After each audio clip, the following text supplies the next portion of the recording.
여러분 안녕하십니까? 여수 MBC 뉴스투데이입니다. 시군의회가 의원들의 자질 논란과 갈등으로 연일 파행을 겪고 있습니다. 의원 공천 과정에서 검증 절차를 강화하고 시민들의 주권의식도 달라져야 한다는 목소리가 높습니다. 김종태 기자가 취재했습니다.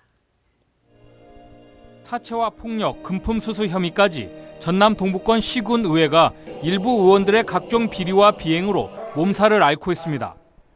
이 같은 비리는 우선 의원들이 우월적 지위를 악용한 이권 개입에서 비롯됐다는 지적이 제기됩니다. 시민 지향적 의정보다는 자신을 공천해준 정당이나 국회의원을 위한 의정 형태도 건전하고 투명한 의회 활동에 발목을 잡고 있습니다. 일당 독재적 상황이 탈피하지 않으면 동부권에 지금 논란되고 있는 의회의 여러 가지 파행적 뉴스들이 계속 이어질 것이다. 저는 그렇게 보고 있습니다. 각 정당의 의원 공천 과정에서 제대로 된 인사 검증 시스템이 가동되는지 점검해봐야 한다는 의견도 높습니다. 정당에서 후보를 검증 절차를 좀 더 까다롭게 하고 그렇게 해야만이 시민들이 그 정당을 지지를 하고 그다음 그 정당 소속에 있는 의원들을 선출할 것인데 의장단 선거 때만 불거지는 금품 수수 행위를 막기 위해서는 지나치게 높은 의장 권한을 축소하는 방안이 제기됐습니다. 의장에게 모든 의회의 권한들이 집중되는 경우들이 많습니다. 업무 추진비를 비롯해서 굉장히 많은 권한들이 있죠. 의회를 대표하기 때문에 이런 권한 문제를 좀 축소하는 문제, 그리고 의장을 뽑는 과정에서 시민 참여가 필요합니다. 시민들도 제대로 된 주권의식을 갖고 의원들이 깨끗한 의정 활동에 매진하도록 감시 기능을 강화해야 한다는 지적도 나옵니다. 주민들이 어쨌든 내가 잘못 뽑은 대표로 인해 손해보고 있다. 이 인식을 해야 합니다. 근데 주민들 그 생각을 안 하고 있거든요. 시군의회가 지역 민의의 대의기관으로 자리매김하기 위해서는 의회 내부에 진정한 자성과 반성이 무엇보다 필요하다는 목소리가 커지고 있습니다. MBC 뉴스 김종태입니다. 주요 정당의 대선 후보가 결정된 가운데 19대 대선 후보 등록이 오는 15일부터 이틀간 진행됩니다. 지난 4일 안철수 국민의당 대선 후보 결정을 끝으로 민주당 문재인, 바른정당 유승민, 자유한국당 홍준표, 정의당 심상정 후보가 각각 대선 후보로 지명됐습니다. 이에 따라 선관위는 오는 15일부터 이틀간 대선 후보 등록을 접수하며 17일부터 공식 선거 기간이 개시되고 다음 달 4일 사전 투표 이후 다음 달 9일 대선 투표가 실시된다고 밝혔습니다. 여순 사건 특별법 제정이 20대 국회에서도 또다시 추진되고 있습니다. 그동안 법안 발의와 폐기가 반복되면서 우려의 시선이 여전하지만 대선 전국을 맞아 시민단체와 유족회도 제정 움직임을 본격화하고 있습니다. 문영철 기자입니다. 국민의당 정인화 의원이 대표 발의한 여순 사건 특별법안입니다.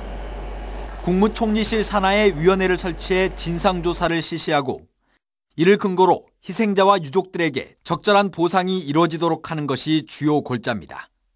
이 건의 경우에는 국방위원회가 소관 상임위원회가 됩니다. 이 법의 필요성 그리고 억울함을 풀어줘야 할 당위성이 있다는 것을 설득을 하고 필요하다면 토론회도 개최를 하고 해서 여순 사건 특별법 제정이 처음 추진된 건 16년 전인 지난 2001년. 하지만 이념적 시각차 등으로 제대로 된 논의조차 없이 매번 폐기되기 일쑤였고 지난 19대 국회에서는 본회의에 상정조차 되지 못했습니다. 이번 법안 발의에 참여한 국회의원도 불과 14명. 여전히 특별법 제정에 대한 공감대가 부족한 상황에서 또다시 폐기 수순을 밟게 되는 것 아니냐는 우려가 나오고 있습니다. 지역 시민단체와 유족회는 이번 대선 공약에 여순 사건 특별법 제정이 반영될 수 있도록 각 당 후보들에게 공식 건의하기로 했습니다. 대통령 캠프를 전부 찾아가서 대선 공약으로 넣어달라는 요구사항을 부탁드리겠습니다. 그래서 앞으로 20대 국회 회기 내에 반드시 특별법이 제정할 수 있도록 피해자도 정확하게 파악되지 않은 채 내년 70주기를 앞두고 있는 여순 사건. 여소야대 전국 속에 정권 교체에 대한 기대감까지 높아지면서 특별법 제정을 위한 각계의 젠걸음이 또다시 본격적으로 시작됐습니다. MBC 뉴스 문형철입니다. 전라남도가 순천시 주안면 용오름 마을과 광양 서천변 장미공원 등 4곳에 주민주도형 경관 개선 사업을 추진하기로 했습니다. 이에 따라 용오름 마을에는 견우증려 설화를 바탕으로 한 이벤트 공간이 조성되며 광양 장미공원에는 야간 조명을 활용한 야경 코스가 선보일 예정입니다. 65세 이상 고령 운전자가 낸 교통사고가 지난 3년 동안 30% 이상 늘었습니다. 특히 노인 인구가 많고 교통시설이 열악한 전남은 사고 위험이 더욱 커 안전교육 확대 등 대책 마련이 필요합니다. 송전근 기자의 보도입니다. 지난해 11월 경부고속도로에서 승용차가 방향지시 등을 켜지 않은 채 갑자기 끼어듭니다. 피하려던 관광버스는 전복됐고 4명이 숨지고 22명이 부상을 입었습니다. 사고를 유발시킨 승용차 운전자는 77살 윤모 씨. 최근 이처럼 65세 이상 노인 운전자가 유발한 교통사고가 급증하고 있습니다. 2013년 17,000여 건에서 지난 3년 동안에만 30% 이상 늘었고 사망자와 부상자 수도 크게 증가했습니다.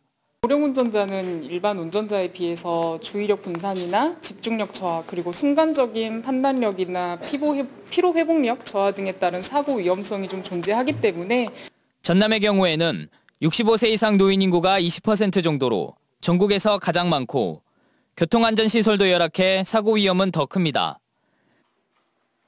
백발이 성성한 어르신이 컴퓨터와 헤드셋 등 첨단 장비를 활용해 자신의 인지 기능을 점검합니다.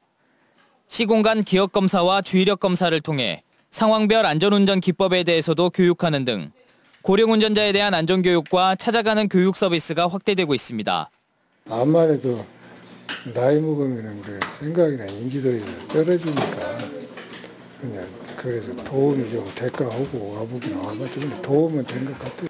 도로교통공단은 오는 10월까지 전남 16개 시군구를 돌며 고령 운전자들을 대상으로 교통안전도 향상을 위한 교육을 진행합니다. MBC 뉴스 송정근입니다. 율촌 제1산단의 지하시설물들을 전자지도로 정리하는 작업이 마무리됐습니다. 순천시는 사고를 예방하고 지하시설물을 효율적으로 관리하기 위해 지난 넉 달간 7억여 원의 사업비를 들여 율촌 1산단 내 108km의 지하시설물에 대한 데이터베이스 구축 사업을 마무리했습니다. 이번에 구축된 전자지도는 상하수도와 전기, 가스, 통신 등 지하시설물들을 모두 망라한 것으로 도로 굴착 시 각종 재난과 대형 안전사고 예방을 통한 시민 생활의 안전성 확보를 위해 활용됩니다. 섬 지역은 인구가 줄면서 활력이 크게 떨어지고 있습니다. 육지와 다리를 연결하거나 특산품 또는 관광 자원을 개발하는 방식이 주된 해법으로 시도되고 있는데요. 가장 실효성 있는 대책은 무엇일까요? 박영훈 기자입니다. 봄날 섬은 바닷 물빛과 사냐 빛깔의 대비가 여느 계절보다 또렷합니다. 손금처럼 이어지는 길의 끝에 마을이 자리 잡았습니다. 난초가 많은 데서 붙여졌다는 이름 가란도. 이에부터 생계 수단은 농사 반, 어업 반이었습니다. 여기서는 바다에도 다니고 옛날에 농사도 조금 짓고 그랬지라. 근데 이제는 아무것도 안 해라. 연려 오씨 할머니의 사연을 담은 연려각 등 자랑거리는 여전하지만 200명이 훌쩍 넘었던 주민들은 사반세기 만에 3분의 1 수준으로 줄었습니다. 젊은 사람이 없어. 그러니까 늙은 사람들만 있어. 여객선 대신 바닷길을 오가던 소형 선박은 4년 전 역할을 잃었습니다. 육지와 나무 보행교가 이어져 상수도관을 통해 먹는 물이 들어오고 걸어서 문 나들이도 가능해졌습니다. 동네 어귀 낮은 산에는 가르마 같은 산책길도 냈습니다. 낚시객과 관광객의 발길을 얻는 대신 쓰레기와 자연 훼손을 감수하고 있습니다. 갯벌에서는 지난해부터 새로운 방식의 굴 양식을 시작했습니다. 만조 때는 물에 잠기고 간조 때는 수면 위로 드러나게 하는 맛 좋고 싱싱한 굴을 키우고 있습니다. 일손이 달리지만 섬살이의 꿈을 가진 이들이 들어오길 바라는 희망 때문입니다. 지금 그 희망으로 살고 있는 거죠. 이제 그리고 여기서도 이제 외지에서 7명이 와서 살고 있어요. 가란도 공동체의 복원이 가능할지 주민들은 변화와 도전 속에서 답이 찾아지길 바라고 있습니다. MBC 뉴스 박영훈입니다. 다음 달 대통령 선거를 앞두고 공정한 개표 작업을 담당할 개표 참관인 접수가 실시됩니다. 일선 선관위는 오는 14일까지 각 관할구역 안에 주소지가 있는 유권자를 대상으로 대통령 선거 개표가 마무리될 때까지 개표 절차를 감독할 참관인을 모집하기로 하고 중앙선관위 홈페이지를 통해 신청을 받는다고 밝혔습니다. 선정 결과는 오는 27일 홈페이지를 통해 발표되며 선정된 참관인에게는 소정의 급여가 지급됩니다. 광양시가 중소기업 육성과 투자 유치 촉진을 위해 기업 지원액을 높이기 위한 조례 개정에 나섰습니다. 광양시는 지역 투자업체에 한해 기업당 융자금 지원 한도액을 기존 2억 원에서 3억 원으로 상향 조정했습니다. 아침 서울을 제외한 전국 곳곳에 봄비가 내리고 있습니다. 비의 강도는 전반적으로 약한 편인데요. 제주 산간에는 호우특보가 내려진 가운데 시간당 20mm 안팎의 세찬 비가 쏟아지고 있습니다.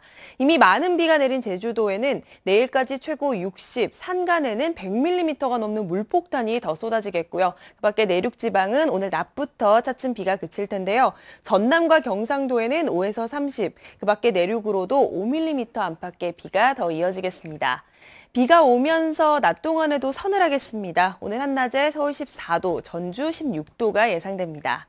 곳곳에는 비가 오다가 낮부터는 차츰 그치기 시작하겠고요. 아침까지는 중부 서해안과 일부 내륙을 중심으로 안개가 짙게 남아있겠습니다. 출근길 조심 운전하셔야겠습니다.